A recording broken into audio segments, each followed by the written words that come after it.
Good morning everyone. Our lecture today about the story of the fox and the bird. مرحبا طلاب. محاضرتنا اليوم حول إنشاء القصة عن الثعلب والطائر. First Intermediate Class Unit 3 AB Extra Activities 44 Exercise I. الصف الأول متوسط. الوحدة الثالثة. كتاب النشاط. التمارين الإضافية صفحة 44. تمرين I. Question. Write the story of the fox and the bird. اكتب قصة الثعلب والطائر. Once upon a time there was a hungry fox looking for food on a farm. كان يا ما كان هنالك ثعلب جائع looking for food يبحث عن الطعام on a farm في المزرعة. Suddenly he saw a bird on a shed.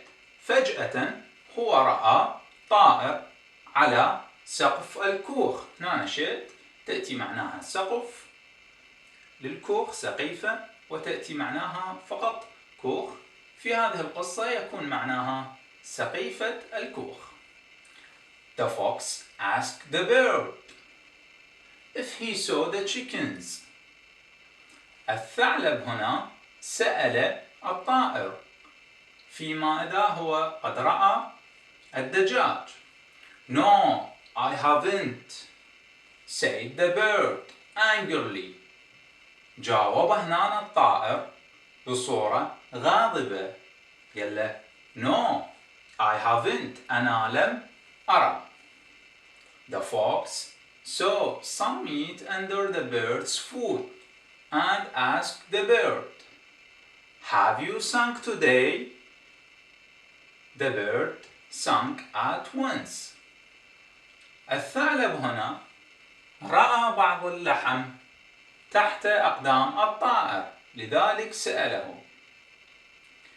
قال له Have you sung today? هل غنيت اليوم؟ حالا الطائر غنى. فقط سأل الثعلب هل غنيت اليوم؟ في نفس الوقت الطائر غنى. بعدها سأل الطائر الثعلب سؤال ثاني. Can you sing from that tree? قال له هل تستطيع الغناء من تلك الشجرة؟ said the fox. هذا منو سأل؟ الثعلب. أثناء ما سأل الطائر طار من سقيفة الكوخ وذهب متوجها إلى الشجرة لكي يغني هناك. When the bird flew up to the tree, the fox picked up the meat and ran away, laughing loudly. مجرد ما طار الطائر من سقيفة الكوخ الثعلب التقط اللحم وذهب مسرعا هرب مسرعا laughing loudly يضحك بصورة عالية. هذا فيما يتعلق نص القصة. هنا عندنا بعض الكلمات الجديدة يعني جديدة تكون على الطالب ربما.